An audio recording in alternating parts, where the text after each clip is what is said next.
Buenos días, mi nombre es Franklin Gutiérrez, de parte de Fortnite Networking. Si me pueden escuchar, me pueden dar un feedback. Cualquier pregunta pueden colocarla en el chat.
Esperemos unos minutos para comenzar mientras llegan las personas.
Sí, buenos días, mi nombre es Franklin Gutiérrez, de parte de Fortnite Networking. Hoy estaremos con Ubiquity y el ingeniero Luis Aguilar, quien estará presentando. Cualquier pregunta la pueden colocar en el chat y se les responderá al momento. También pueden escribir el correo que les dejé en pantalla en el chat o a su vendedor de su cuenta. Buenos días, Luis. Buenos días, Franklin. Buenos días a los presentes acá en el webinar. Pueden hacer cualquier comentario en el chat, como mencionó Franklin. Típicamente al final del webinar damos respuesta a la mayoría de las preguntas. ¿Me escuchan bien? Pueden escribir por favor en el chat si me escuchan bien o si no, lo escriben allí también. Entonces, vamos a comenzar. Este webinar es de Ubiquiti Networks. Vamos a hablar de lo que son las soluciones para el WISP, para los proveedores de servicio de Internet inalámbrico.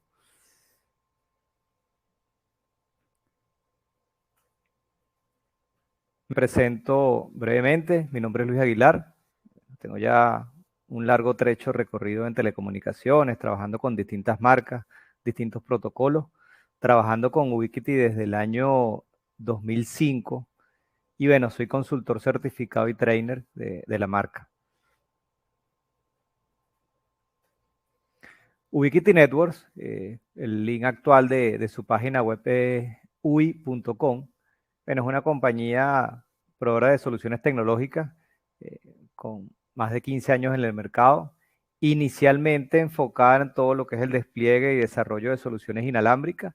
Y bueno, recientemente su línea o su gama de productos se ha ido expandiendo, ofreciendo soluciones para videovigilancia, telefonía, domótica, control de acceso.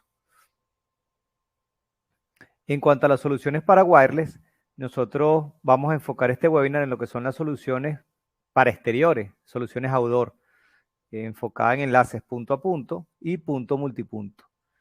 En ese sentido, podemos decir que Ubiquiti utiliza la tecnología que se llama AirMax, una tecnología patentada por ellos, que permite ofrecer en los equipos de gama más reciente hasta 450 megabits de rendimiento.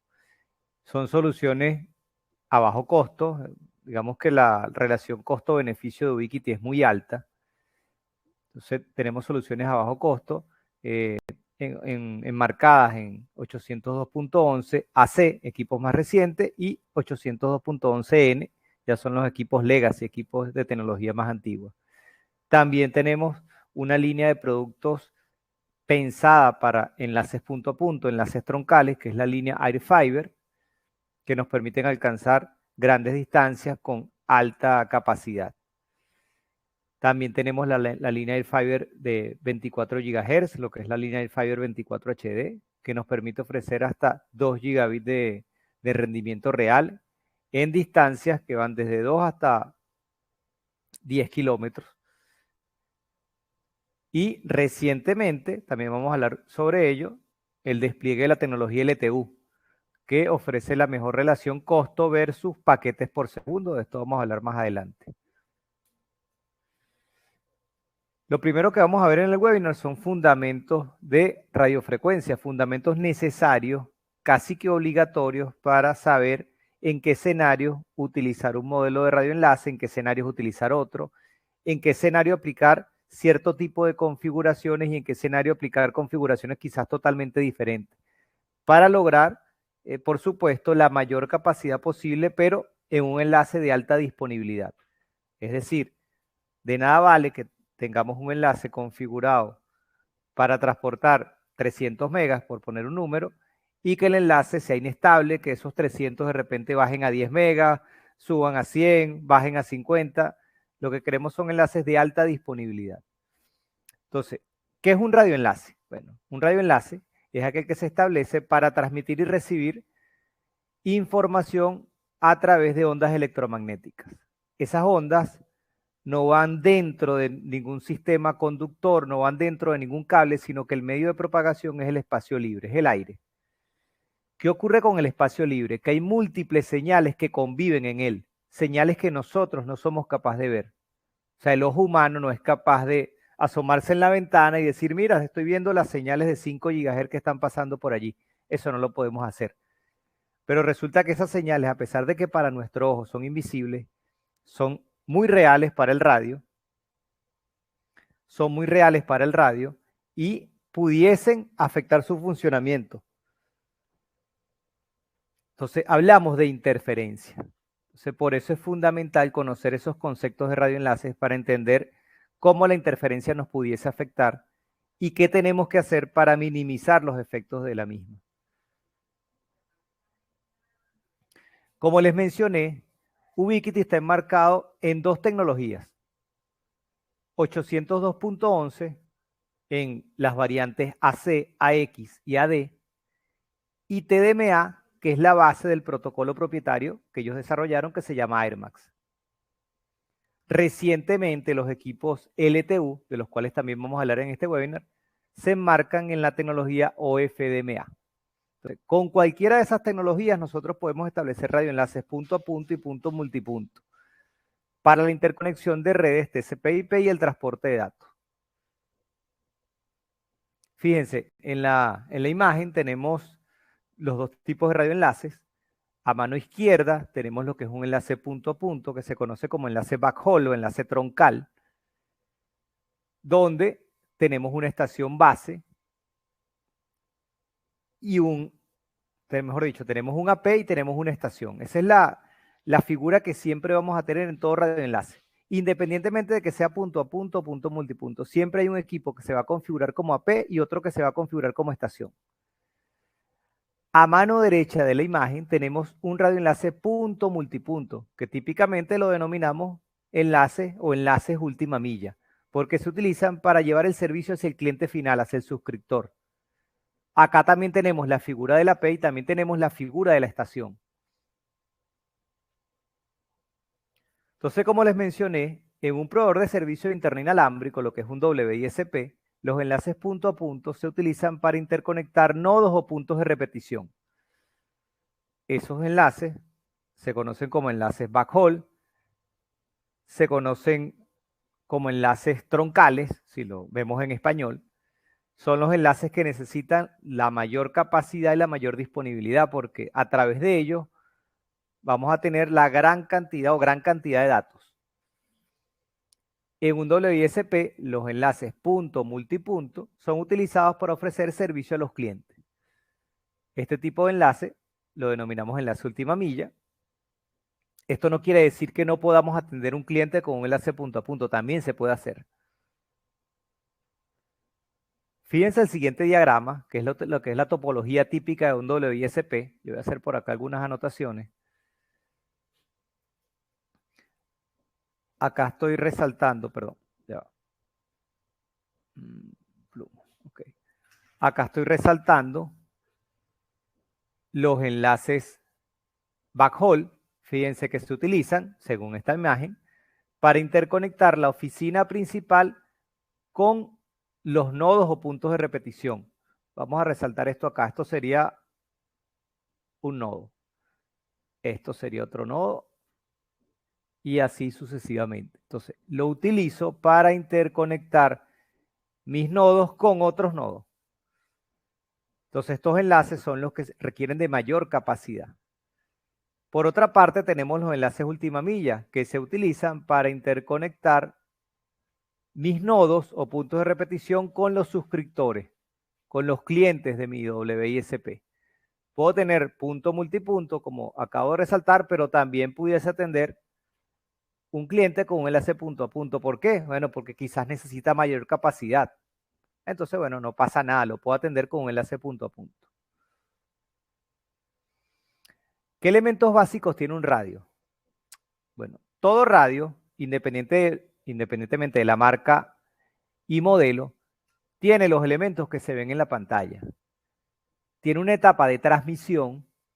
¿Qué hace la etapa de transmisión? Bueno, resulta que el radio va a recibir los unos y ceros lógicos que vienen desde el router, por ejemplo, o desde un switch. Esos unos y ceros lógicos, que es una señal digital, yo la debo adaptar para poderla transmitir en el aire. Entonces, para adaptarla yo necesito codificarla, hacer un mapeo en el diagrama de constelación y finalmente modular. Esa modulación tiene un esquema, vamos a hablar más adelante de esos esquemas de modulación. Finalmente, esa señal, después que sufre esa adaptación, entonces yo la amplifico y la transmito en forma analógica. En la etapa de recepción hago de alguna manera lo contrario. Lo que recibo, que es una señal analógica, lo demodulo, le corrijo los errores si los hubiese y finalmente, si todo está bien, los unos y ceros que yo transmití en el extremo A, los debo recibir de la misma manera en el extremo B. Si no los recibo igual, entonces voy a tener lo que se denomina retransmisión. Les pongo un ejemplo sencillo. Imagínense que ustedes están hablando con alguien y esa persona no los entiende. ¿Qué es lo más normal? Que esa persona les diga, mira, disculpa Norman, no te entendí, por favor, ¿puedes repetir? Bueno, eso es una retransmisión, eso ocurre en los radioenlaces. Nosotros debemos tratar de que nuestros radioenlaces tengan la menor cantidad posible de retransmisiones. Siempre las va a haber. En banda libre siempre va a haber retransmisiones. Lo que tengo que tratar es que sean el número más pequeño posible. Nosotros tenemos dos tipos de radios, si los vemos o los pensamos físicamente. lo que es un radio con antena externa, que como se ve en la imagen, es un radio que cuando yo lo compro, lo voy a distinguir fácilmente porque tiene dos conectores de RF, dos conectores RP-SMA, por ejemplo. Para que ese radio funcione, yo necesito conectar esos puertos de RF mediante cables coaxiales hacia una antena. ¿Cómo se ve en la imagen? Entonces, el radio diseñado para antena externa necesita cables coaxiales, que si son bien cortos, típicamente los denominamos pigtails, y una antena que se ajuste a mi requerimiento. Más adelante vamos a hablar de las antenas. Importante, los radios diseñados para el uso de antena externa jamás se deben encender sin tener la antena conectada porque el radio se puede quemar. Eso ocurre por un fenómeno que se llama potencia reflejada. La potencia no va a tener por dónde salir y se devuelve hacia el propio transmisor, lo que pudiese generar un daño irreversible. Por otra parte, tenemos radios integrados, donde físicamente yo no distingo o no es tan fácil distinguir qué es el radio y qué es la antena. Es una sola unidad compacta. En este tipo de equipos, la parte frontal es la antena. Hay un case o una carcasa. Dentro de ese case está el radio. Con los mismos elementos de la imagen anterior, sigo teniendo los pigtails. Lo único es que no los veo porque son internos. Acá no tengo riesgo de encender el equipo porque la antena siempre está conectada. Nosotros cuando vamos a configurar un radioenlace, seguramente ustedes ya lo han hecho, uno de los primeros valores, por no decir el primer valor que se configura, es la frecuencia. Por ejemplo, 5180 MHz. Entonces, ¿qué es la frecuencia? Es el número de ciclos pasando de una polaridad a otra que se realiza en cada segundo. La frecuencia se denomina con la letra F y se mide en hercios o en hertz. Asociado a la frecuencia tenemos un concepto muy importante que es la longitud de onda. La longitud de onda es la distancia que recorre una onda electromagnética en un tiempo igual a un periodo. Si lo vemos gráficamente, es la distancia que hay desde un punto de inicio, cambiando de polaridad y volviendo a ese mismo punto.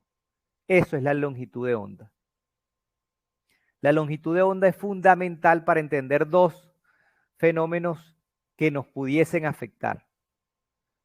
Uno, la atenuación de las señales, qué tan lejos puedo llegar o no. Dos, la lluvia. Hay radioenlaces que son afectados por la lluvia, entonces debemos tomarla en cuenta, debemos pensar que va a llover al momento de hacer los cálculos.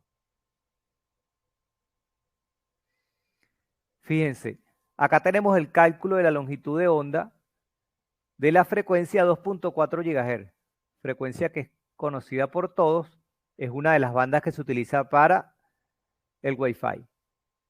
Fíjense, la longitud de onda de 2.4 es 12.43 centímetros. Hay una manera mucho más fácil de entender la longitud de onda. Asociemos la longitud de onda con el ancho del haz, con el ancho de la señal. Imagínense que esta es la antena, esto que estoy dibujando acá, y esta es mi señal. Bueno, ese ancho, según este ejemplo, es de 12 centímetros. ¿Qué ocurre? Resulta que las frecuencias, mientras más altas sean, van a tener una longitud de onda más pequeña. Entonces, esto es en 2.4. Si yo dibujo por acá al lado el ancho del haz de una frecuencia de 24 GHz, entonces el ancho va a ser mucho menor. Fíjense, el ancho es mucho menor. ¿Y qué ocurre cuando el ancho del haz es muy pequeño? Que, por ejemplo, una gota de lluvia es capaz de interrumpir la señal, mientras que acá no. Entonces, pudiesen memorizarse o anotar lo siguiente. Toda frecuencia por encima de 10 GHz, todo radioenlace que despleguemos por encima de 10 GHz va a ser afectado por la lluvia. Acá tenemos la comparación de la longitud de onda de 2.4 versus 5 GHz. Fíjense que 5 GHz es más pequeño. Y si seguimos subiendo en frecuencia, la longitud de onda, como les mencioné, va a ser aún más pequeña. El ancho del haz va a ser más pequeño. Entonces, mientras más larga la longitud de onda, más alcance. Dicho de otra manera, frecuencias más bajas me permiten llegar más lejos. Por eso es que cuando hacemos despliegues de Wi-Fi, la señal de 2.4 llega más lejos que la de 5. Mientras más larga la longitud de onda, entonces puedo atravesar y rodear mejor los obstáculos. Por eso es que en Wi-Fi 2.4 nos permite superar paredes, puertas, ventanas. Con 5 GHz no es tan fácil. Mientras más corta la longitud de onda, puedo transportar mayor cantidad de datos, pero será, como ya les dije, más susceptible a factores externos como la lluvia. Entonces, enlaces con frecuencias altas típicamente tienen más capacidad, pero estoy limitado por la distancia, debo tomar en cuenta la lluvia. Importante, nosotros cuando hablamos de radioenlaces, seguramente ustedes en los radioenlaces que han configurado, los valores típicos, ¿cuáles son? Son los decibeles. Le configuré una potencia de transmisión de 20 dBm. Estoy recibiendo menos 50 dBm. Siempre hablamos en dBm. Resulta que dBm es una escala que se diseñó para simplificar los números de la unidad real de transmisión y recepción de los radios. La unidad real de esa energía que transmite y recibe el radio son los vatios o los milivatios. Pero ¿qué ocurre? Especialmente cuando yo hablo de potencia de recepción, los valores en milivatios son muy bajos. Fíjense, acá estoy resaltando una potencia de recepción típica. Esto pudiese ser menos 50 dBm. Entonces, fíjense el valor, 0.00001 milivatios. Esos números tan bajos, digamos que nos hace más complejos los cálculos. Entonces, por eso se desarrolló una escala logarítmica que convierte esos milivatios en decibeles. Yo les mencioné que Ubiquiti está enmarcado básicamente, por lo menos hablando de airMax, en dos estándares. 802.11, 802.11, que es lo que se conoce como el estándar WLAN, que trabaja en las bandas de 2.4, 5 GHz y 60 GHz, y TDMA, lo que es el acceso múltiple por división de tiempo. TDMA es la base del protocolo propietario de Ubiquiti que se llama airMax. Ubiquiti desarrolla equipos para dos bandas, las bandas licenciadas y las bandas no licenciadas. Las bandas no licenciadas, también se conoce como banda libre o banda de uso libre, son aquellas que no requieren ningún permiso especial de las autoridades o el regulador de telecomunicaciones en el país donde ustedes se encuentran. Es decir, yo puedo comprar unos equipos, le escribo a Franklin, le compro unos equipos a Fornet, después que los equipos los tengo en mis manos, los instalo y no tuve que pedir permiso a nadie. Esa es la realidad. Así funciona la banda libre. La única limitante, que es importante que lo conozcan, que tiene la banda libre, es que yo debo respetar los canales que puedo utilizar y la potencia máxima que puedo aplicar. Eso es lo que la norma me regula. Pero de resto yo no tengo que pedir permiso a nadie. Por otra parte, las bandas licenciadas sí debo solicitar un permiso. Yo debo elaborar un proyecto, ir al ente regulador, al ministerio, como quiera que se llame en los países donde ustedes se encuentren, y solicitar determinada banda de frecuencia. Si esa banda está disponible, bueno, es probable que ese ministerio, ese ente me la otorgue y yo debo pagar entonces anualmente por el uso y explotación de esa frecuencia. Entonces acá tenemos una imagen que nos muestra las bandas que utiliza Ubiquiti para la fabricación de sus equipos. las frecuencias libres, 2.45 GHz, y a mano derecha las frecuencias licenciadas. Ojo, hay algunos países donde estas frecuencias que acá llamamos licenciadas son libres. Pero bueno, ya eso son casos particulares.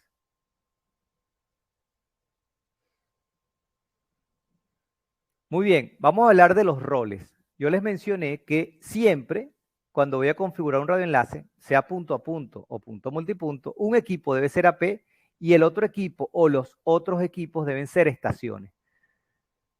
Entonces, fíjense, cuando es un enlace punto a punto, el AP se configura como AP punto a punto y la estación como estación punto a punto. Por otra parte, cuando el enlace es punto multipunto, el AP se configura como AP punto multipunto y la estación como estación punto multipunto. Fíjense, esta gráfica es bien importante, especialmente cuando estamos trabajando con la última versión del software en nuestros radios. Si yo quiero configurar mi enlace como punto a punto, entonces el AP debe tener estos botones que están en la sección de configuración inalámbrica, ambos encendidos. Debo decirle que es un AP o punto de acceso y que es punto a punto.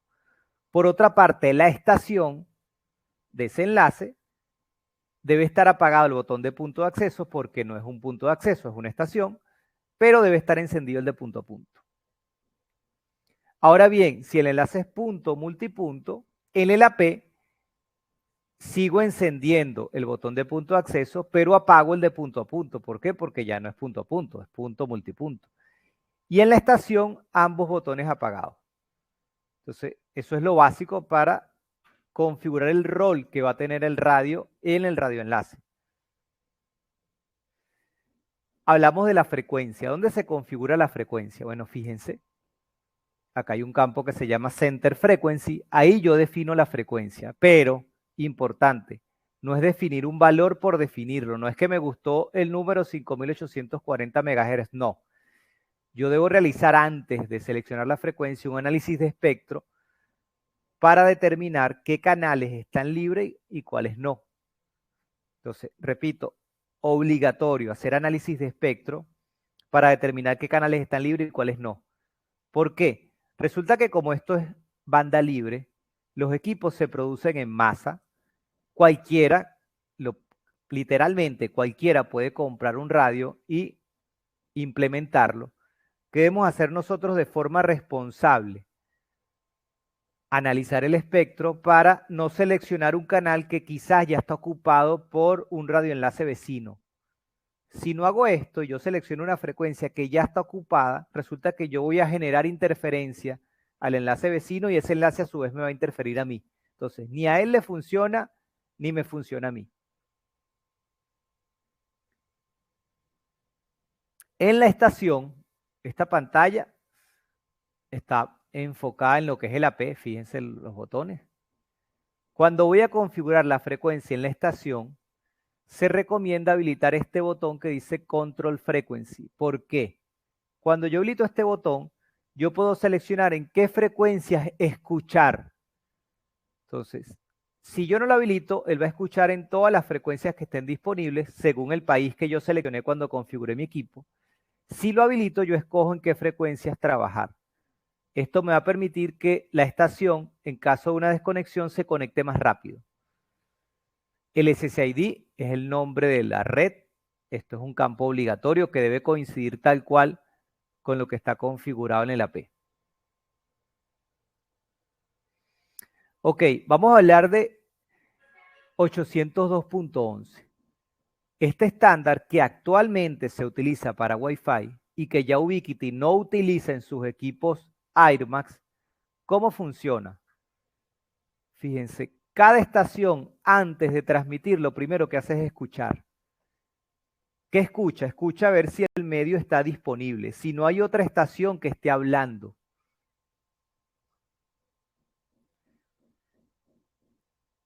Ella escucha, si hay una estación hablando, vuelve a repetir el tiempo de escucha. Si hay una estación que sigue hablando, vuelve a repetir el tiempo de escucha. Si finalmente se da cuenta que el medio está libre, entonces le envía al AP una señal para solicitar el derecho de palabra. Esa señal se llama request to send, es un permiso para hablar. Si el AP está disponible, entonces le va a responder una señal que se llama clear to send. Finalmente, luego del intercambio de esas señales es que se establece el proceso de comunicación. ¿Qué ocurre con este protocolo? Tiene un gran problema que se llama el nodo oculto. ¿Qué es el nodo oculto? Vamos a dibujarlo acá de una manera que se entienda mucho más fácil. Imagínense que yo tengo un AP, por acá está una estación y por acá está otra. Supongamos que esta es la estación A y esta es la estación B. Y que la estación B se está comunicando con el AP. Bueno, resulta que cuando la estación A escucha para ver si el medio está disponible, no es capaz de escuchar a la estación B porque hay una montaña de por medio que está obstruyendo la línea de vista. Entonces, como ella no sabe que B está hablando en ese momento, ella envía su señal de request to send y esa señal va a colisionar con la comunicación que ya estaba ocurriendo entre B y el punto de acceso. Esa colisión, bueno, genera retransmisiones y degradación en el servicio. Ese problema del nodo oculto en Wi-Fi es inevitable. ¿Qué ocurre? Resulta que en radioenlaces, en exteriores, se puede mitigar cambiando de protocolo y fue lo que hizo Ubiquiti. Ellos desarrollaron un protocolo de nombre AirMax que se basa en TDMA. ¿Cómo funciona TDMA? Vean la animación. Cada estación tiene su tiempo para hablar.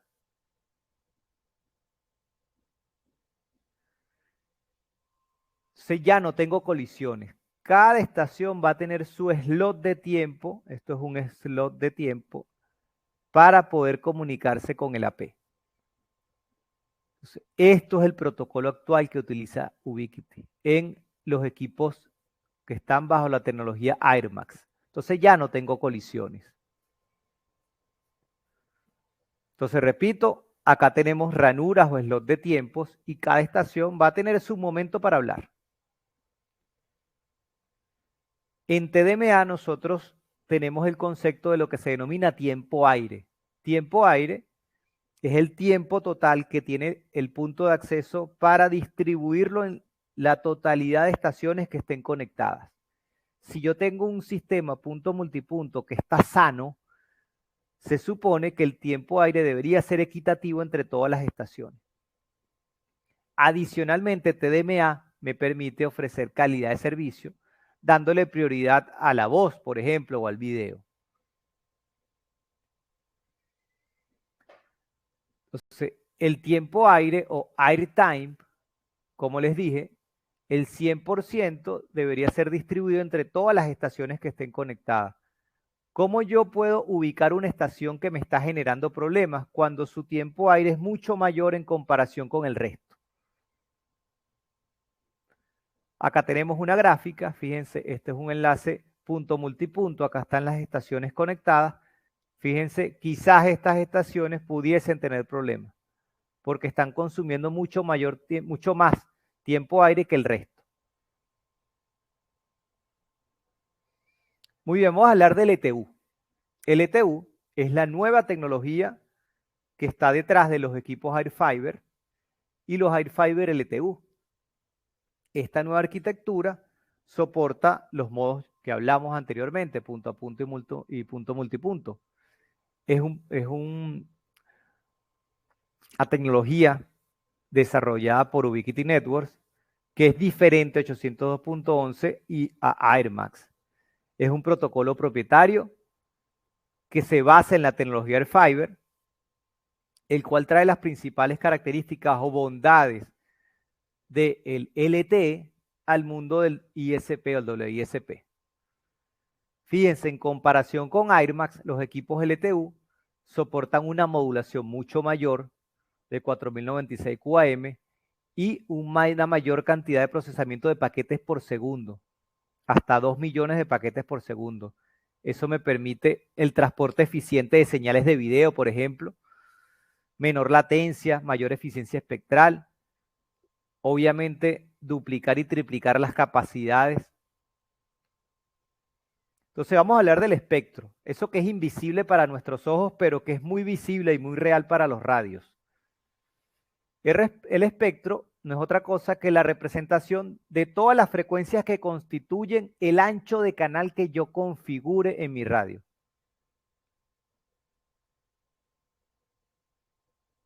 Entonces, fíjense, esa representación del espectro se denomina máscara de transmisión, que la estoy dibujando acá. Por ejemplo, acá la frecuencia central es 5180. Entonces, esa frecuencia central va a tener un ancho. Ese ancho yo lo configuro. Eso se denomina channel width. Entonces, por ejemplo, 20 MHz. Eso es el espectro. Ese espectro, esa máscara de transmisión, esa máscara espectral está normada en una recomendación de la UIT que se llama M1450-5. ¿Qué dice la norma? Que efectivamente tu máscara de transmisión va a tener un ancho, pero acá viene lo más importante. Resulta que esa máscara de transmisión no es rectangular, como a veces nos las dibujan. A veces nos dibujan rectangulitos, que los canales son puros rectángulos. Eso es mentira. Los canales efectivamente en su parte superior de la máscara de transmisión son rectangulares, pero a medida que la señal va bajando, se generan unas bandas laterales. Entonces realmente mi máscara de transmisión se parece más a una campana que a un rectángulo. Quiere decir que yo ocupo mucho más ancho de canal del que yo quizás creía. Entonces no estoy ocupando solamente 20 MHz, pudiese ocupar, si el ancho configurado es de 20, tanto como 20 en la parte superior, 20 hacia el lado izquierdo y 20 hacia el lado derecho. Entonces una máscara espectral de 20 MHz o un ancho de canal configurado de 20 MHz pudiese ocupar en el espectro tanto como 60 MHz. Imagínense ustedes. Es una barbaridad. Imagínense si configuramos un enlace en 40 MHz. Imagínense si configuramos nuestro enlace en 80 MHz. Todo lo que terminamos ocupando en el espectro, hasta 240 MHz. Entonces, me gustaría que se memorizaran esta imagen. Los canales contiguos, contiguo es un canal que está al lado del otro. No son rectangulares, son así como se están mostrando. Si yo me imagino los canales rectangulares, entonces dos canales contiguos no se generan interferencia entre sí, pero la realidad es que sí se generan, fíjense, toda esta área es de interferencia. ¿Qué es el bonding de canales? Cuando yo tengo 20 MHz, tengo una sola máscara de transmisión con el ancho que ya les acabo de explicar. ¿Qué ocurre cuando tengo 40? 40 realmente es la unión de dos canales de 20.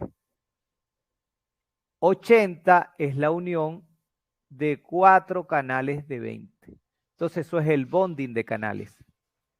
¿Qué ocurre cuando yo ensancho el canal, que paso de 20 a 40? Bueno, más allá de que teóricamente voy a tener más capacidad, resulta que pierdo 3 dB de potencia, 3 dB de energía en mi señal, y esos 3 dB cuando los llevo a vatios, resulta que estoy perdiendo la mitad de la potencia en vatios. O sea que 3 dB, perdón, es muchísimo. La mitad en vatios. Entonces, cuando ensancho el canal, pierdo la mitad de la potencia. Y pierdo nivel de señal. ¿Dónde yo defino esa configuración de ancho de canal o channel width? Bueno, en el campo que se llama ancho de canal. Fíjense, estos son los anchos que están disponibles en punto a punto y estos son los anchos que están disponibles en punto multipunto. Yo les mencionaba que antes de seleccionar la frecuencia, es fundamental hacer un análisis de espectro.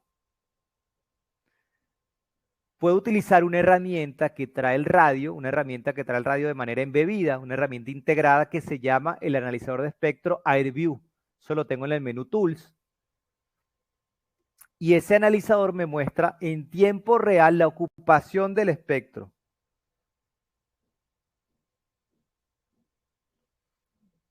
Ese espectro, ya les voy a explicar cómo lo interpreta el analizador. Fíjense, él tiene 3 vistas. Vista de forma de onda, vista de cascada y vista de ruido ambiental. La vista de forma de onda es la vista más tradicional, que se parece de alguna manera a un analizador de espectro convencional. Me muestra las máscaras espectrales que están utilizadas. ¿Qué debería hacer yo? Bueno, posicionarme en sitios donde no tenga máscaras espectrales. Esa vista, de hecho, coincide con las vistas de cascada y de ruido ambiental. ¿Qué debo buscar yo? Los espacios que estén más azules. Fíjense, los espacios que estén más azules. Porque son los espacios donde no hay canales ocupados. Si yo no hago el análisis de espectro y yo me ubico, por ejemplo, acá, bueno, resulta que voy a interferir a alguien que ya estaba trabajando en esa frecuencia. Entonces, vean la siguiente imagen, ¿cuál será la mejor frecuencia a utilizar? Entonces, obviamente, según lo que les acabo de decir, las que estén disponibles, donde yo no vea máscaras espectrales.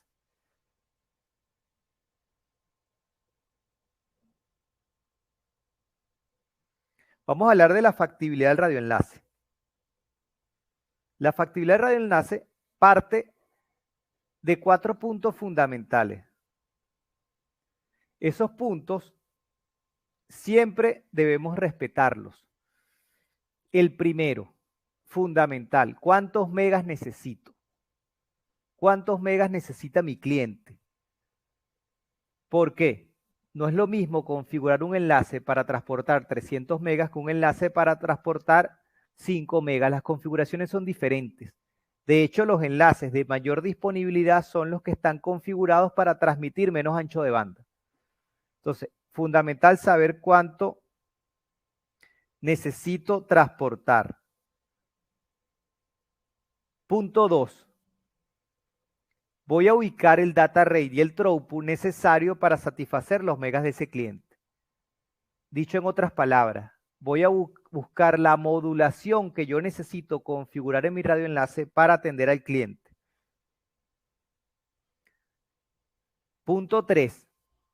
En la hoja técnica del radio, repito, en la hoja técnica del radio, el datasheet, ese documento que a veces nos da flojera leer, voy a buscar cuál es el valor mínimo de señal que necesita el radioenlace para poder trabajar en la modulación que yo necesito.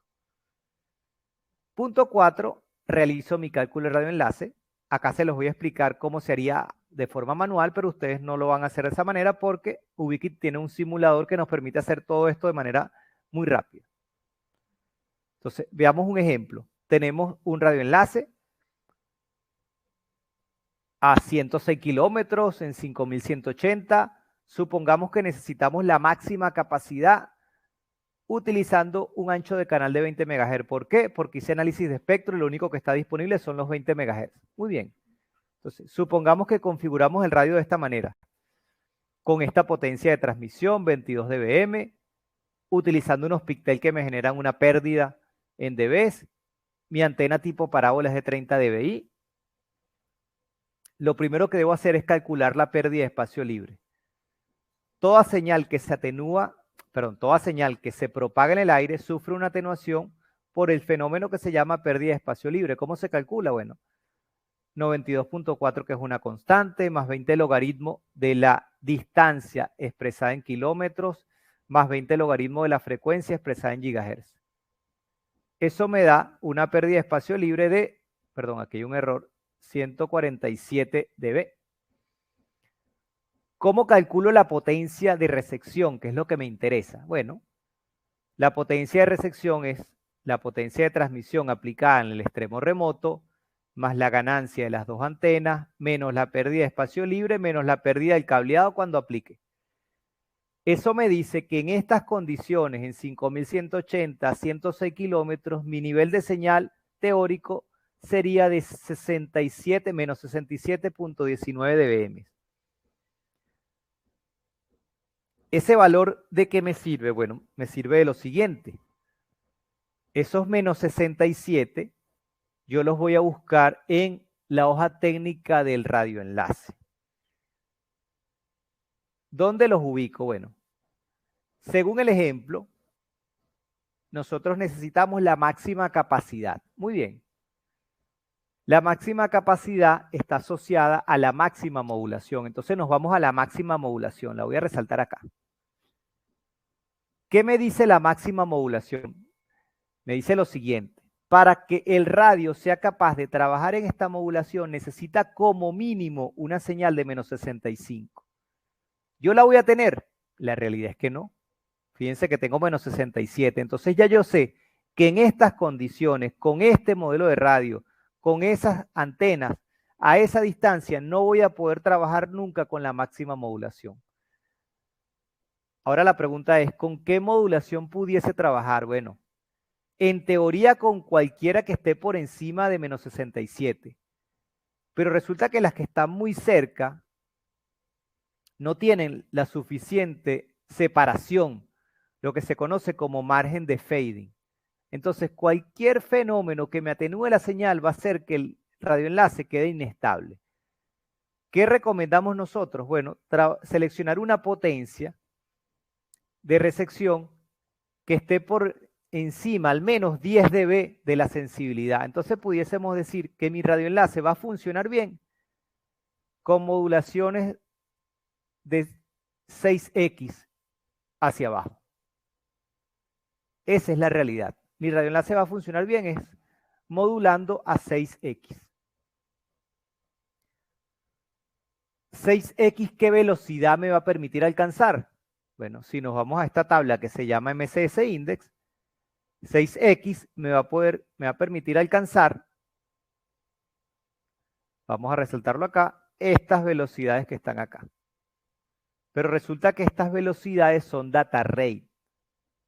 Data rate es todo lo que viaja en el aire, pero todo lo que viaja en el aire yo le debo quitar, de alguna manera, las cabeceras de control del protocolo y lo que queda es el throughput. Entonces, dicho de otra manera, le quito el 30%. Entonces, 130, quitándole el 30%, bueno, me da un throughput teórico. Esa es la capacidad teórica de ese radioenlace modulando a 6X. Ahora bien, ¿eso es lo que va a ocurrir en la realidad? No necesariamente, porque esto lo tengo que multiplicar por el porcentaje de tramas retransmitidas. ¿Esos cálculos tengo que hacerlo a mano? No, porque yo tengo el simulador que se llama o que está disponible en la URL link.ui.com. Ese simulador me dice la potencia de recepción, me dice la modulación estimada, entonces hace todo el trabajo por mí. Entonces es muy recomendado que siempre lo utilicen. Adicionalmente, me representa de forma topográfica las posibles obstrucciones de terreno, solo de terreno. Es decir, que si aquí hubiese una montaña, el simulador me lo va a mostrar. El simulador no te muestra edificios ni árboles, por eso una vez que tú simules y todo en el simulador, valga la redundancia, se vea bien, yo debo ir a los sitios, quizás con unos binoculares, a validar que la línea de vista no tenga obstrucciones, ya les mencioné, por ejemplo, de edificios. Muy bien, hablamos de que si yo tengo dos canales contiguos, como la máscara espectral no son rectángulos, se va a generar interferencia, en este caso de canal adyacente. Toda esta área va a generar interferencia. ¿Qué genera la interferencia en mi radioenlace? Retransmisiones y pérdida de información, y eso se traduce en menos capacidad. Otro aspecto fundamental para saber si el radioenlace va a tener la capacidad que yo necesito es conocer la relación señal a ruido de mi radio o de mi radioenlace. ¿Qué es la relación señal a ruido? Bueno, resulta que todo radioenlace tiene un piso de ruido, ¿Qué es el piso de ruido? La suma de todas las fuentes de ruido que hay en ese sitio. Supongamos que el piso de ruido es menos 100 dB. ¿Qué es la relación señal a ruido? La diferencia que va a haber entre mi nivel de señal, supongamos menos 50, y ese piso de ruido. Según este ejemplo, ¿cuál es la diferencia? 50 dBm. Eso es mi relación señal a ruido. Entonces, mientras más grande sea la relación señal a ruido, mejor. Dicho de otras palabras, mientras mi nivel de señal esté lo más alejado del piso de ruido, mi enlace va a funcionar mejor. ¿Cómo logro esto? Teniendo enlaces más cerca. No hay secreto. Teniendo los suscriptores más cerca del punto de acceso. ¿Esas estadísticas las puedo ver en el radio? Por supuesto que las puedes ver en el radio. En el dashboard tienes una gráfica, fíjate que te muestra piso de ruido, que es esto que está acá en verde, tu nivel de señal y la diferencia que hay, obviamente, es la relación señal a ruido. Entonces, esa estadística la puedo ver. Eso me permite saber si realmente voy a poder trabajar con altas modulaciones. Entonces, una relación señal a ruido baja me genera un enlace inestable que va a estar brincando de capacidad. ¿Cuál es la relación señal a ruido mínima que yo recomiendo? Bueno, esta tabla los va a ayudar a conocer eso. Fíjense, si yo voy a tener mi enlace en 20 MHz y quiero trabajar con la modulación más alta, ¿qué me dice esta tabla? Bueno, que necesitas como una relación señal a ruido mínimo 31 dB. Si tengo anchos de canales mayores, bueno, necesito mayor relación señal a ruido, por supuesto. Si me preguntan a mí, siempre traten de que sus radioenlaces tengan como mínimo una relación señal a ruido mayor o igual a 30 dB. Entonces, en el dashboard yo veo las estadísticas del enlace, veo mi nivel de señal, la relación señal a ruido y, muy importante, la modulación que está usando en tiempo real. Si mi enlace está inestable, ustedes van a ver que la modulación brinca de un lado para otro. Si mi enlace está estable, ustedes van a ver que la modulación se queda en un valor donde trabaja bien y no está con la brincadera constante. Ok, vamos a hablar de las antenas. El radio es el elemento electrónico, la antena es un elemento pasivo que es obligatorio para que esa señal que genera el radio se pueda propagar en el espacio libre. La antena en su hoja técnica tiene algo que se llama patrón de radiación, que nos dice hacia qué sentido y con qué ángulo de apertura se va a propagar la señal que genera. Una antena directiva tiene un patrón de radiación de pocos ángulos de apertura. Una antena sectorial tiene un ángulo de apertura mucho mayor. Entonces, esto me permite saber si la antena que yo deseo comprar cumple con mi requerimiento. Repito, si tengo un enlace punto a punto, necesito que la antena sea lo más directiva posible. Si tengo un enlace punto multipunto, yo necesito que la antena de la P tenga un ángulo de apertura que me permita cubrir la totalidad o parte de ella de la ubicación de mis potenciales clientes. Los radios que nosotros utilizamos actualmente se denominan MIMO 2x2. ¿Por qué se denomina MIMO? Porque tiene dos señales que se propagan de forma simultánea, polarizadas ortogonalmente. Por ejemplo, una señal se propaga de forma vertical, otra señal se propaga de forma horizontal. O una señal se propaga en 45 grados y la otra en menos 45. Esto se denomina slant. Lo importante es que las señales entre sí sean ortogonales, es decir, que estén separadas 90 grados. Fíjense, esta es la polaridad slant. No está una señal totalmente vertical ni horizontal, sino que están a 45 y menos 45. Yo tengo dos tipos de antenas. las antenas omnidireccional, que típicamente la uso para despliegues indoor, para Wi-Fi, y las antenas direccionales o directivas, que las uso para enlaces punto a punto, para enlaces punto multipunto, donde me interesa trabajar con distintos ángulos de apertura según sea el caso. Por ejemplo, Ubiquiti tiene distintos tipos de antena parábola, antenas dish, para enlaces punto a punto. Estas antenas las puedo utilizar con los radios Rocket o con los radios Airfiber. Fíjense, tengo antenas con distintas características, distinta ganancia. La ganancia de alguna manera está asociada al tamaño de la antena. Una antena de mayor ganancia me permite alcanzar mayores distancias en el radioenlace. Entonces, fíjense, tengo la antena de 30 dB de ganancia, tengo una antena de 34 dB de ganancia. Algunas antenas tienen lo que se conoce como radón, que es un cobertor. La antena viene pareciéndose a una especie de tambor. Ese cobertor lo que me ayuda es a protegerla contra elementos adversos climáticos. También tengo antenas que tienen aislamiento de RF para que no genere señal hacia su parte posterior. Yo tengo distintos modelos dependiendo del requerimiento. Por ejemplo, vean el patrón de radiación de la antena RD5G30, que es una antena parábola para enlace punto a punto. Fíjense que es muy directiva. Muy directiva. Fíjense que su ángulo de apertura es de 5 grados. Entonces es una antena para punto a punto. En cuanto a las antenas para enlaces punto multipunto, entonces tengo las que son antenas sectoriales. Estas antenas, como su nombre lo dice, me permiten ofrecer cobertura en un sector para atender mis potenciales clientes.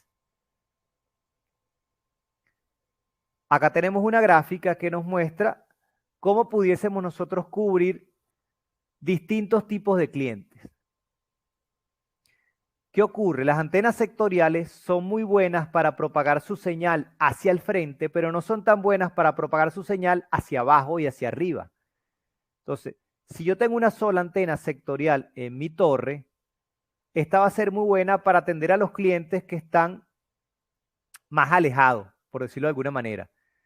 Pero los clientes que están más cerca van a quedar en lo que se conoce como punto ciego, zona muerta.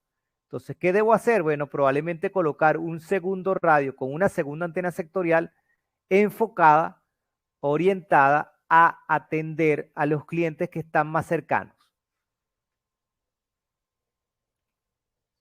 Entonces, acá tengo los distintos tipos de antenas para enlaces punto, multipunto.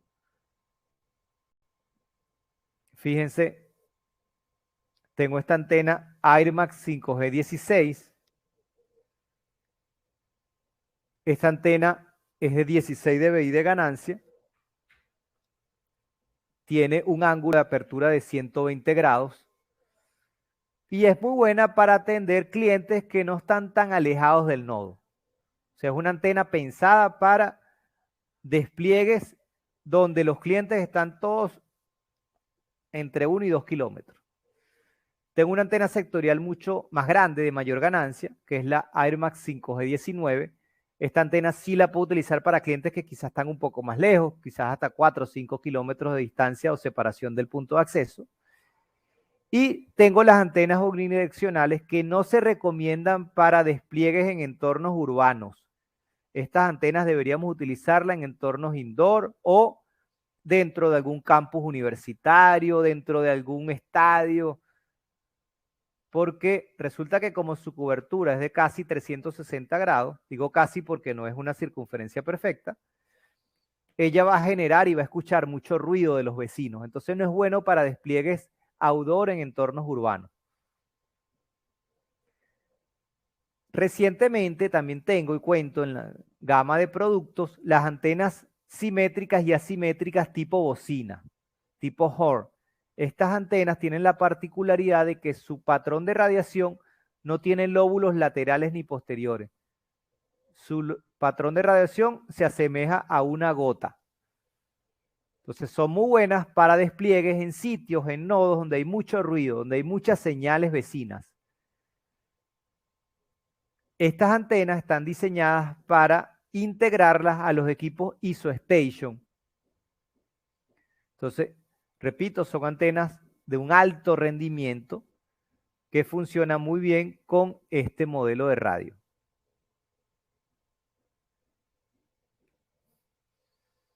Entonces, vean el patrón de radiación de la antena tipo bocina 530.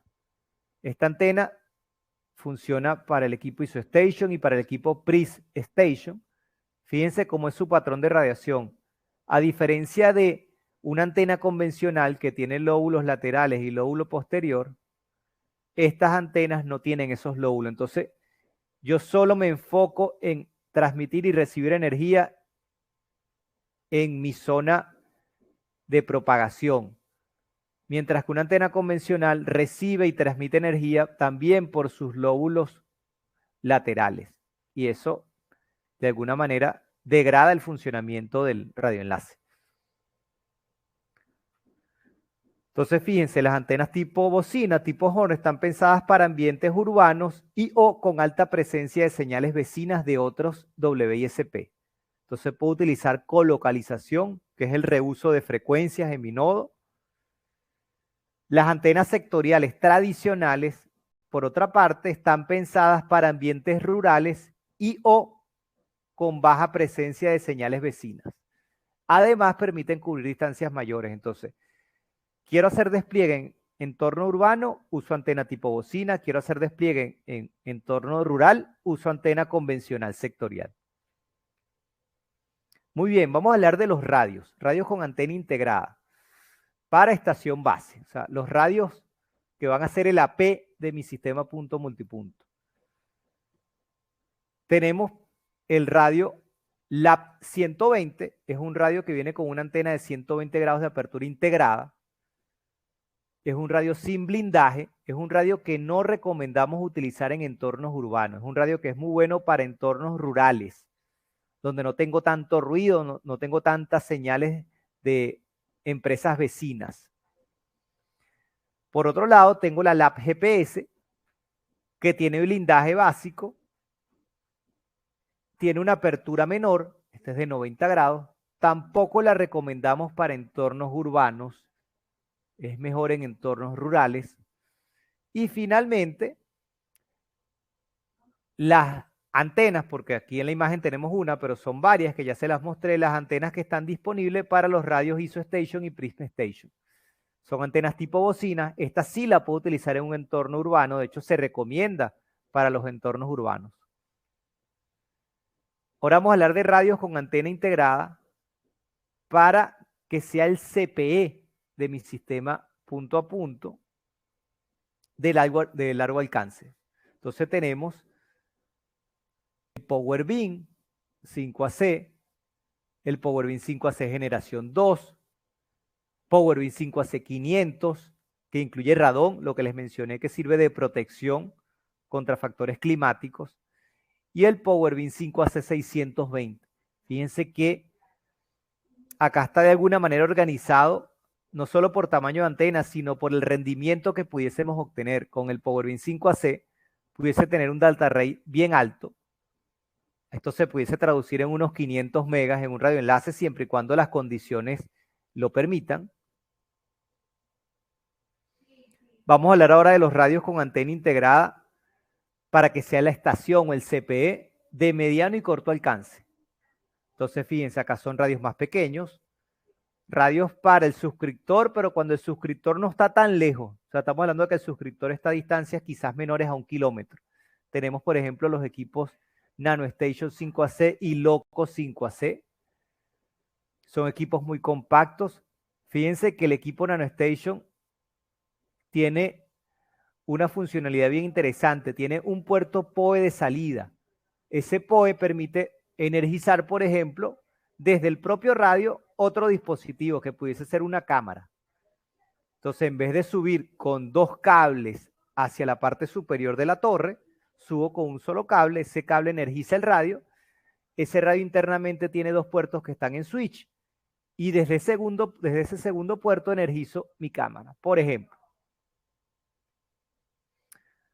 acá tenemos CPEs para mediano alcance, entonces hablamos de todos los equipos Livebeam.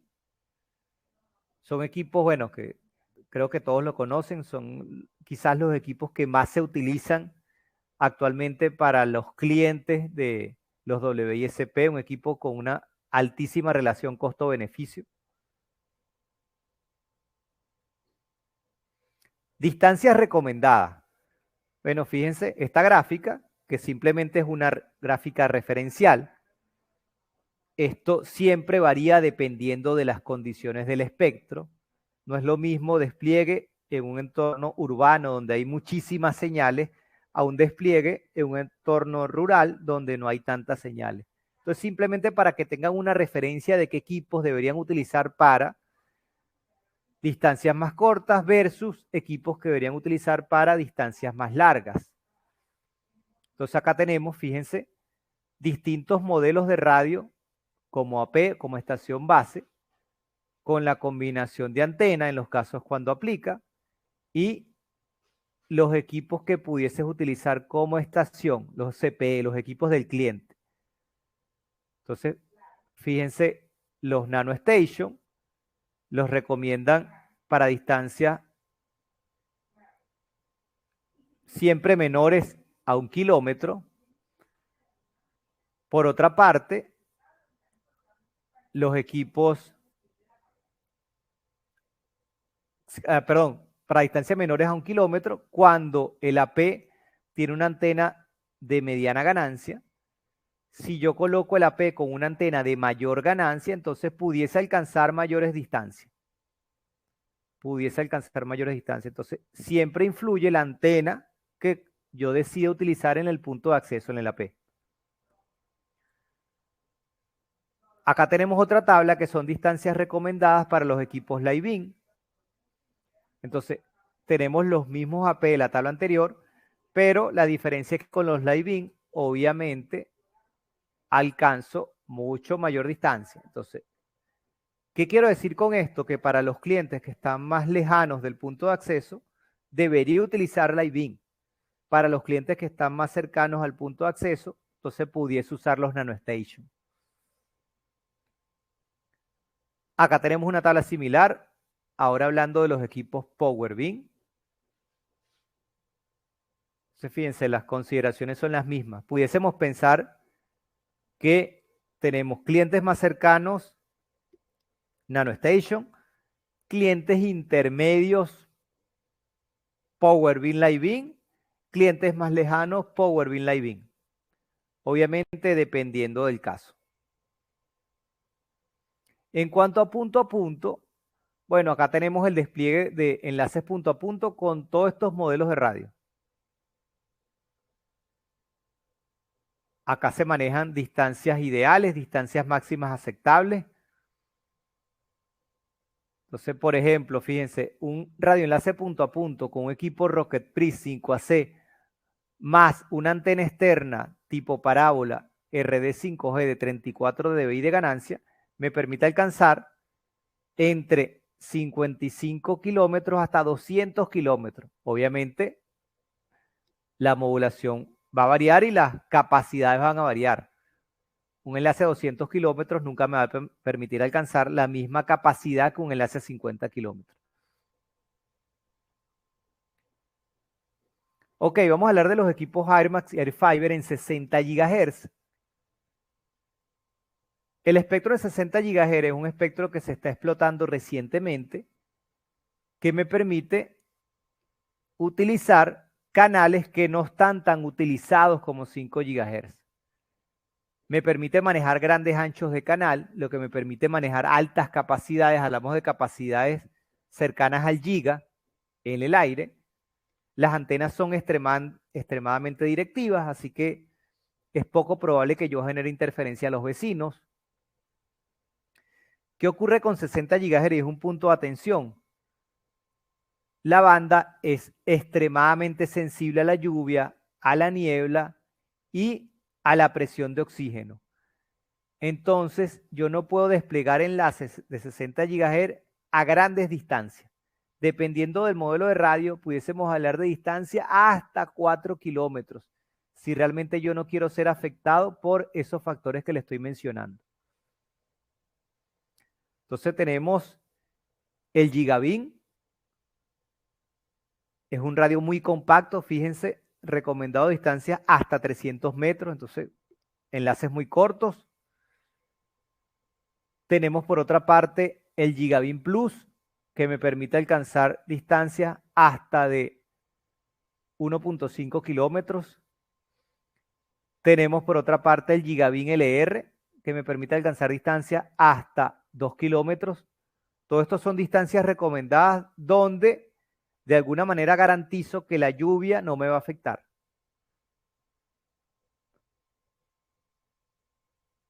Entonces acá tenemos otros modelos de radio en esta tabla. Fíjense, tenemos el Airfiber 60 y el Airfiber 60 LR. Fíjense que acá habla de distancias superiores. En el caso del Airfiber 60 LR, acá se manejan distancias de hasta 12 kilómetros.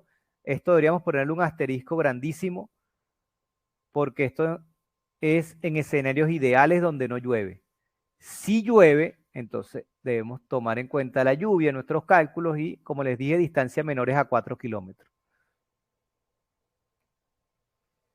Esta tabla, fíjense, muestra la atenuación por lluvia. Solo para que tengan una idea, en 60 GHz, una lluvia moderada me va a atenuar hasta 10 dB por kilómetro. Por eso es que estos enlaces no los puedo desplegar a grandes distancias, porque la atenuación por lluvia me va a cortar el enlace. Lo mismo ocurre con el oxígeno. Fíjense, la atenuación del oxígeno en 60 GHz es muy alta. Los mismos 10 dB por kilómetro simplemente por el oxígeno. Algo que siempre vamos a tener presente. Obviamente la presión de oxígeno es diferente dependiendo de la altura. No es lo mismo la presión de oxígeno en La Paz que la presión de oxígeno que podemos tener en Lima. Entonces son presiones de oxígeno diferentes. Ok, vamos a hablar de los equipos Airfiber LTU. Estos equipos es la línea más nueva de Ubiquiti. Estos equipos que soportan modos punto a punto y punto multipunto traen las principales características y beneficios de la tecnología que está detrás del LTE, que no es otra cosa que el OFDMA, acceso múltiple por división de frecuencia ortogonal, que permite un mayor aprovechamiento de los slots de tiempo. Entonces tengo, mientras que en TDMA yo tenía un slot de tiempo dedicado para cada estación, acá en un mismo slot de tiempo puedo tener múltiples usuarios. Eso me permite duplicar y triplicar las capacidades. Estoy hablando del throughput. Puedo duplicar la capacidad de procesamiento del Airfiber 5X en cuanto a paquetes por segundo. Tengo una capacidad real de 1 giga en punto a punto y hasta de 500 megabits en punto multipunto. Y me permite algo también que es una ventaja muy grande en comparación con AirMax, hasta 100 megas por suscriptor, teniendo entre 15 y 20 estaciones conectadas a la estación base. Entonces vean la comparación de 802.11n, 802.11ac, Airfiber y LTU por año. Entonces fíjense cómo LTU me permitió un salto bien grande en cuanto a capacidades. Mucho mejor eficiencia espectral, muchísimo manejo de paquetes por segundo. Esto es fundamental para aplicaciones de video, para aplicaciones de streaming, y una modulación mucho mayor que se traduce en mayor throughput, obviamente donde el espectro lo permita.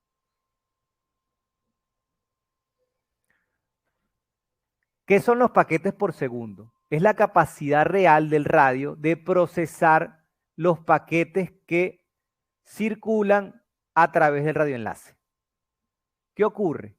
Si nosotros tenemos un enlace punto a punto para atender a un cliente, los únicos paquetes que circulan por ese radio son los que genera ese cliente.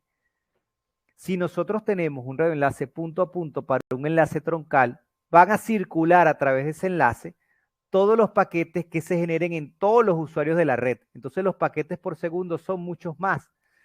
Entonces, ¿qué ocurre? Si el radio no los procesa adecuadamente, voy a tener delay, las aplicaciones de video van a sufrir interrupciones, se van a congelar. Eso ocurre cuando, por ejemplo, tenemos un equipo live-in como punto a punto troncal. Es un equipo que no está pensado para eso. Entonces, ¿qué nos garantiza el LTU? Un manejo altísimo de paquetes por segundo. Fíjense el ejemplo, acá está voz y video IP. Fíjense el requerimiento de paquetes por segundo. Acá tenemos un modelo de radio LTU, que es el Arifiber LTU. Ese equipo opera en punto a punto y punto multipunto. Fíjense que acá tenemos una tabla comparativa dependiendo de la antena externa que se utilice, las distancias que pudiésemos cubrir y la capacidad. Entonces, fíjense las capacidades altísimas que puedo manejar con este modelo de radio. Obviamente, si el espectro lo permite. Tenemos también el LTU Rocket, que en punto multipunto me permite manejar hasta 600 megas. Obviamente esto se va a distribuir entre la cantidad de estaciones o CPE que estén conectados. Tiene sincronización por GPS. Puedo trabajar con frecuencias independientes en transmisión y recepción. Eso me garantiza que mi radioenlace sea duplex, sea full duplex.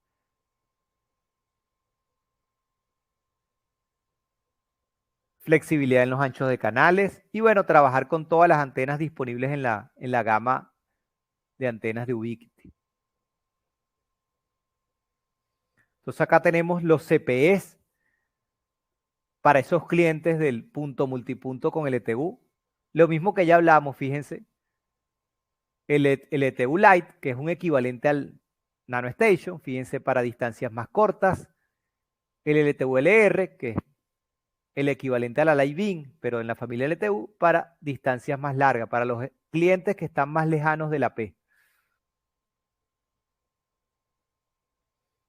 En cuanto a la protección eléctrica, bueno, nosotros recomendamos, y ya con esto estamos terminando el webinar, los Surge Protector, protectores contra descarga, especialmente en los puntos de repetición, especialmente cuando tengo mi punto de repetición en una montaña, en un cerro, donde es más propensa a que ocurran descargas eléctricas. Entonces yo debo tener estos elementos que me protegen mis dispositivos de esas potenciales descargas. Entonces fíjense, esos Surge Protector deben estar conectados al sistema de puesta a tierra de la estación, del nodo. Se recomienda en algunos casos que coloquemos 2 por equipo, uno más cercano al radio, otro más cercano a los equipos de red. Entonces, casi que obligatorio para mis enlaces troncales.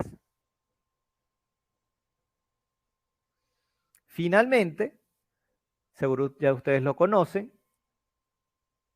el UIS, Sistema de Gestión Integral de los Radioenlaces punto a punto y punto multipunto Ubiquiti, anteriormente se denominaba UNMS.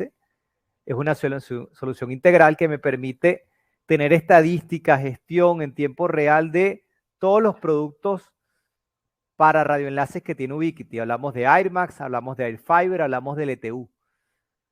Me permite tener una vista automática de la topología de la red, el funcionamiento en tiempo real, estadísticas, nivel de señal, capacidad, utilización. Me permite aplicar actualizaciones masivas.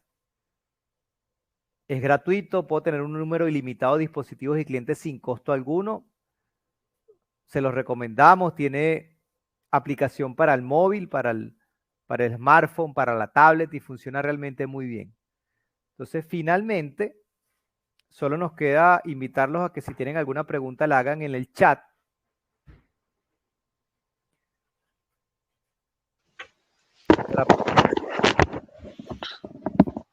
Sí, tenemos una pregunta de... Bueno, tenemos 3 preguntas. ¿Qué son los canales DFS y cuál es su beneficio? Ok. Paul, que hace la pregunta, fíjense, los canales DFS realmente es todo lo contrario, no es que tengan un beneficio. Son canales que se comparten con un tipo especial de radar meteorológico. Hay cierto tipo de radar que opera en la banda de 5 GHz. Resulta que esos canales, como se comparten con radar y radar de cara al Estado tiene mayor prioridad, ¿qué va a hacer el radio? Imagínense que ustedes tienen su radio operando en la frecuencia 5520, que es un canal de DFS.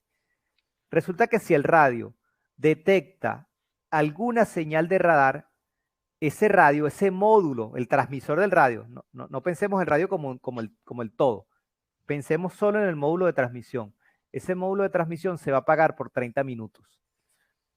Luego de 30 minutos, él va a volver a escanear. Si sigue detectando la señal de radar, se vuelve a quedar apagado 30 minutos más.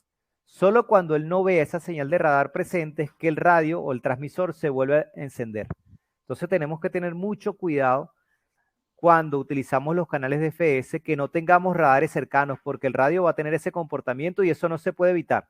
Eso es algo que está predeterminado en todos los radios y es un punto de atención importante. Por eso es que le digo que no es ningún beneficio, es todo lo contrario. Paul también pregunta, ¿hay una documentación de la activación, el uso del AirView y cómo se ejecuta? Sí, en los foros, Paul, de Ubiquiti, está cómo se utiliza el AirView, qué requisitos necesita. Te puedo adelantar que es obligatorio el Java. Si tu computador tiene algún problema con el despliegue de aplicaciones bajo Java, el AirView no te va a funcionar. En cuanto al uso, fíjate, el AirView, ese analizador, parte de algo que se llama la probabilidad. Los colores más intensos, es lo que te está diciendo, es que hay mayor probabilidad de señales en esa frecuencia. Los colores más tenues, que son los más azules, oscuros, lo que te está diciendo es que hay menos probabilidad de señales en esas frecuencias. ¿Qué debemos usar nosotros o buscar nosotros? Los canales que sean más azules, porque el AirView te está diciendo, mira, en esa frecuencia hay menos probabilidad de ocurrencia de otras señales que te puedan interferir. Eso es básicamente el esquema de funcionamiento del AirView.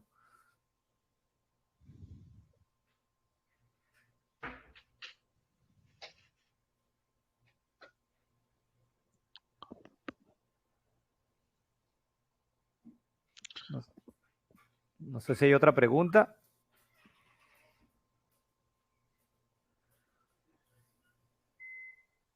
Sí, Dameli Suárez hizo una pregunta. Damelis está preguntando cuáles serían las preguntas básicas para vender un producto. Bueno, Damelis, si yo quiero vender un producto a un potencial cliente, lo primero que tendría que preguntarle es, ¿para qué quiero usar el producto? Básicamente lo que les mencioné en parte del webinar. ¿Cuántos megas desea transportar? ¿Qué distancia pretende alcanzar con ese radioenlace? Si es punto a punto, si es punto multipunto. Y en función a eso, bueno, hacerle la recomendación de cuál es el equipo que mejor se adapte a ese caso. Y finalmente, dependiendo de los megas que él desee transportar, bueno, teniendo ya el radioenlace, bueno, aplicar las mejores configuraciones para que esos megas sean estables.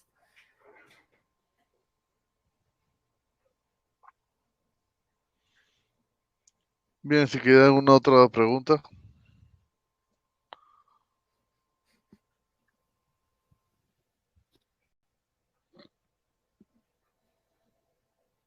Bueno, por el momento estamos bien. Cualquier pregunta la pueden hacer a través del correo que se les da en el chat.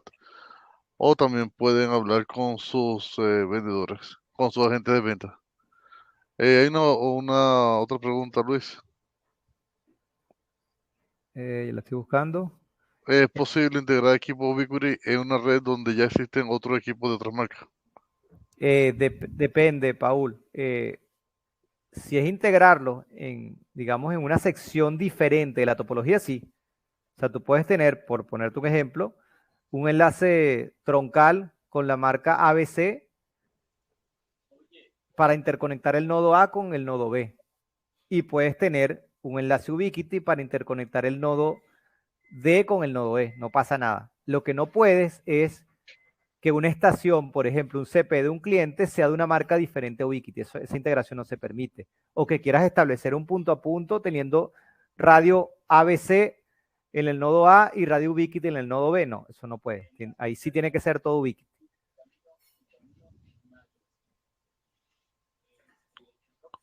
Sí, por ahora tenemos solo esta pregunta. Muchas gracias a todos por atendernos hoy y de ver en las publicaciones para el próximo webinar. Muchas gracias a todos, muchas gracias Luis. Vale, gracias Franklin, gracias a todos los que asistieron, los que participaron. Este webinar queda en el canal de YouTube de Fornet Networking. Franklin creo que le puede mencionar sobre eso para concluir y nada, muchísimas gracias. Y gracias a todos.